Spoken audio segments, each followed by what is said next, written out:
नमस्कार। ग्रहों की गोचरीय स्थिति पर रेगुलर वीडियो पाने के लिए साप्ताहिक राशिफल, मासिक राशिफल, त्रैमासिक राशिफल और ग्रहों के बाकी गोचर पर भी रेगुलर अपडेट्स पाने के लिए, जिसके हिसाब से आप अपने जीवन में थोड़ी गाइडेंस प्राप्त कर सकें, इसके लिए मेरे चैनल को अवश्य सब्सक्राइब करें। जिन लोगों ने सब्सक्राइब कर रखा है वो ऑल ये जो नोटिफिकेशन सेटिंग होती है इसको क्लिक करें, क्योंकि कभी कभी कुछ लोग बोलते हैं उनको नोटिफिकेशन नहीं मिलती। आशा करता हूँ चैनल को सब्सक्राइब करेंगे और रेगुलर वीडियोस अवश्य आप देखेंगे। नमस्कार। ओम गणेशाय नमः। ओम नमः शिवाय।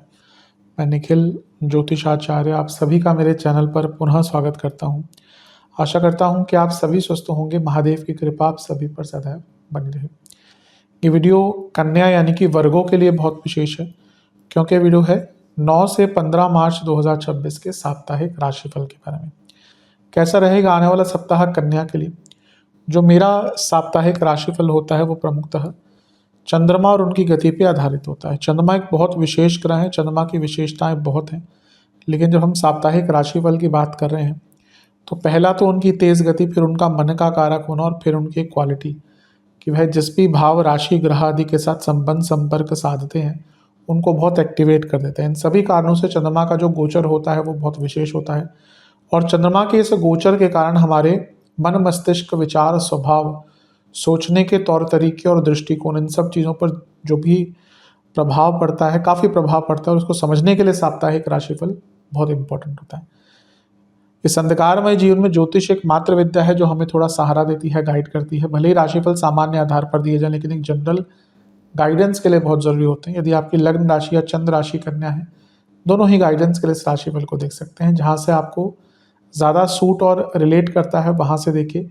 व्यक्तिगत तौर पे मेरा मानना है कि लग्न से देखेंगे तो अच्छा है। इनकेस नहीं पता है आपको अपनी लग्न राशि, तो आप अपनी चंद्र राशि से भी इसको देख सकते हैं। शुरू करते हैं इस अत्यंत महत्वपूर्ण राशिफल का।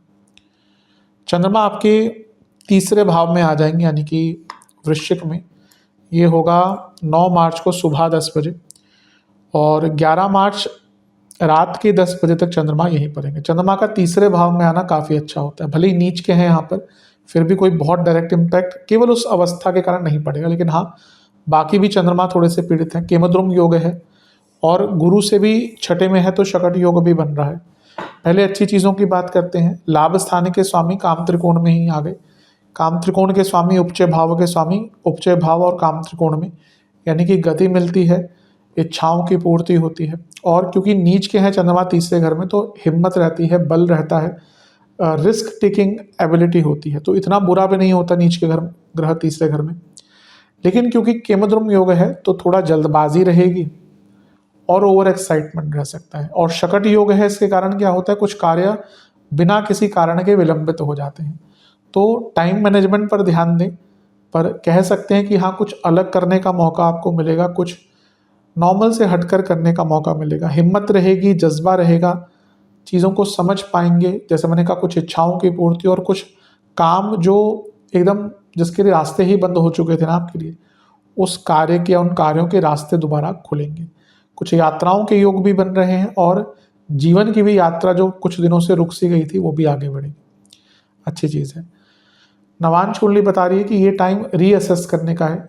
बैठिए, थोड़ा सोचिए कि कहाँ पे आ गए, क्या करना चाहते थे, कितने आगे बढ़ गए, कितना पीछे रह गए।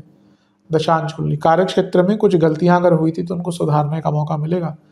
बिजनेस में मैं कहूँगा थोड़ा टाइम ज़्यादा दीजिए, उसकी कमी दिख रही है। लव लाइफ, पहले अपने आप को ठीक कीजिए, फिर बाकी चीज़ों पर ध्यान दीजिए। वैवाहिक जीवन, एक ही परेशानी है वैवाहिक जीवन में कि दोनों ही एक दूसरे को एक दूसरे से ऊपर मान रहे हैं और ये चीज़ तंग करेगी। ईगो तो कम होना चाहिए वैवाहिक जीवन में। स्टूडेंट्स की जहाँ तक बात है, आप आगे बढ़ते जा रहे हैं और पीछे का भूलते जा रहे हैं, ये ऐसे नहीं चलेगा। सेहत के हिसाब से गले के रोग, इंडाइजेशन और स्किन डिसऑर्डर। सर्वाष्टक में आपका चौथा भाव बलि है, ये अपने आप में अंकित कर रहा है कि इमोशंस पर थोड़ा नियंत्रण रखिए और ओवर एक्साइटमेंट से बचिए। 11 मार्च रात के 10 बजे चंद्रमा आ जाएंगे आपके चौथे भाव में, यानी कि धनु में, और 14 मार्च सुबह के 10 बजे तक चंद्रमा यहीं पर रहेंगे।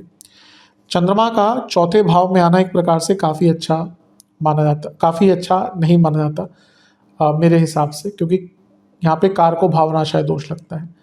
लेकिन इसके अच्छे पहलू भी होते हैं। पहले अच्छी चीज़ों की बात करते हैं। 11वें घर के स्वामी चौथे घर में वाहन के लिए, प्रॉपर्टी के लिए, एसेट्स के लिए अच्छा है।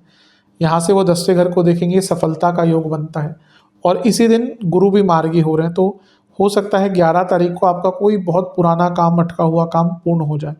वो करियर का हो, पर्सनल लाइफ का हो, प्रोफेशनल लाइफ का हो। भौतिक जीवन में सकारात्मकता दिखती है। शनि की दृष्टि भी है, जो खुद शुक्र के साथ बैठे हैं, तो शनि अपने आप में लक्ष्मी भाव के स्वामी है, शुक्र दूसरे लक्ष्मी भाव के स्वामी है, तो डायरेक्टली इनडायरेक्टली दोनों लक्ष्मी भावों का स्वामी चंद्र का प्रभाव चंद्रमा पर है, और चंद्रमा लाभेश है, तो लाभपूर्ण स्थिति दिख रही है। पुनः कहूँगा एसेट्स, मनी सबके लिए अच्छा है। गुरु अभी मार्गी हुए, 11 तारीख को गजकेसरी योग भी बन रहा है, तो बहुत जो दुविधाएं चल रही थी वो कम हो जाएंगी। लेकिन क्योंकि कारको भावनाशय दोष है और शनि और केतु का प्रभाव है, तो क्या होगा ना कि थोड़ा सा मानसिक ऊर्जा कम रहेगी। आप हर चीज़ का जिम्मेदार अपने आप को ठहराना शुरू कर देंगे और थोड़ी ग्लानि की भावना से भर जाएंगे। तो अगर इस पर नियंत्रण रख सकते हैं तो आपके लिए बहुत अच्छा है। अन्यथा भौतिक रूप से टाइम बुरा नहीं है। भावनाओं में ना बहें, किसी की बातों को ज़्यादा मन पे ना लगाएं, और कोई कुछ कहता भी है उल्टा सीधा तो भूल कर आगे बढ़ें। नवांश कुंडली बता रही है कि अपनी एडिक्शंस को कम करने का प्रयास कीजिए। दशांश कुंडली कार्य क्षेत्र में गलतियों को सुधारिए, गलतियां कम कीजिए। बिजनेस में सक्सेस तभी मिलेगा जब फोकस रहेगा। इस टाइम पे फोकस छिन्न भिन्न रहेगा आपका, ध्यान दीजिएगा। लव लाइफ ज़्यादा अथॉरिटेटिव मत बनिएगा। वैवाहिक जीवन और कुछ नयापन लाइए, ऐसी चीज़ें बहुत बोरिंग से दिख रही हैं। स्टूडेंट्स डिस्ट्रैक्शंस, बहुत डिस्ट्रैक्शन दिख रही हैं। सेहत के हिसाब से कफ प्रॉब्लम, ब्रीदिंग इश्यूज, बोन्स की प्रॉब्लम, स्लीप डिसऑर्डर। सर्वाष्टक आपका चौथा भावी बली है। इमोशंस में बहकर कुछ मत कीजिएगा, बहुत परेशान होंगे वरना। 14 मार्च सुबह के 10 बजे चंद्रमा आ जाएंगे आपके पंचम भाव में, यानी कि मकर में, और सप्ताह के अंत तक कहीं पर रहेंगे। चंद्रमा का पंचम भाव में आना एक प्रकार से काफ़ी अच्छा माना जाता है।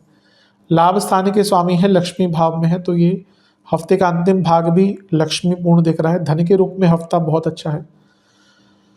क्रिएटिविटी रहेगी। अब अच्छी चीज़ है कि पहले नीच के थे वो भी हट गया, केमद्रुम योग भी खत्म हो गया, कारको भावनाशय दोष भी खत्म हो गया। तो हफ्ते का जो अंतिम भाग है वो ऐसा लग रहा है कि आप पूरा अपने हिसाब से जी पाएंगे, थोड़ा कंट्रोल वापस आएगा, सकारात्मकता वापस आएगी। तो ये चीज़ एक अच्छी दिख रही है, नई सोच रहेगी। और यहाँ से चंद्रमा अपनी ही राशि को देख रहे हैं, तो लाभ प्राप्त होगा, आगे बढ़ पाएंगे। हाँ, शकट योग अभी भी है हफ्ते के अंतिम भाग में भी, तो कुछ कार्य तो विलंबित होंगे। तो इस हफ्ते में 2 बार शकट योग बन रहा है, तो जितना टाइम मैनेजमेंट पर ध्यान दे पाएंगे उतना आपके लिए अच्छा है। पर ये कह सकते हैं कि हफ्ते का अंतिम भाग ओवरऑल सिनेरियो में आपके लिए सबसे अच्छा है। कुछ नई सोच आ सकती है, चीज़ों को एनालाइज कर पाएंगे, गलतियां समझ पाएंगे।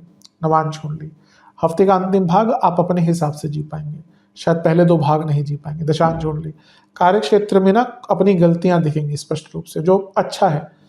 गलतियां पता चलेंगी तभी तो सुधारेंगे। बिजनेस में मार्केटिंग पर ध्यान दीजिए। लव लाइफ में देखिए एक ही प्रॉब्लम है कि आप दोनों बैठकर ना रिफ्लेक्ट नहीं कर रहे कि गलतियां कहाँ हो रही हैं। वैवाहिक जीवन एक्सेप्टेंस ले आइए। स्टूडेंट्स प्लानिंग की बहुत कमी है, बिना प्लान के काम करेंगे वो निरर्थक ही है।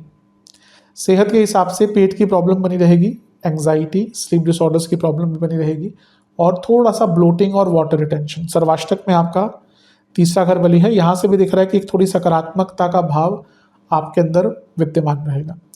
उपाय के स्वरूप में गणेश जी की एक बार आरती करिएगा, उनको मोदक या लड्डुओं का भोग लगाइएगा। आशा करता हूँ कि वीडियो काम आएगा। चैनल पे नए हैं सब्सक्राइब कीजिए, वीडियो को लाइक कीजिए। मिलता हूँ मैं आप सभी से अगली वीडियो में, तब तक के लिए ओम नमः शिवाय।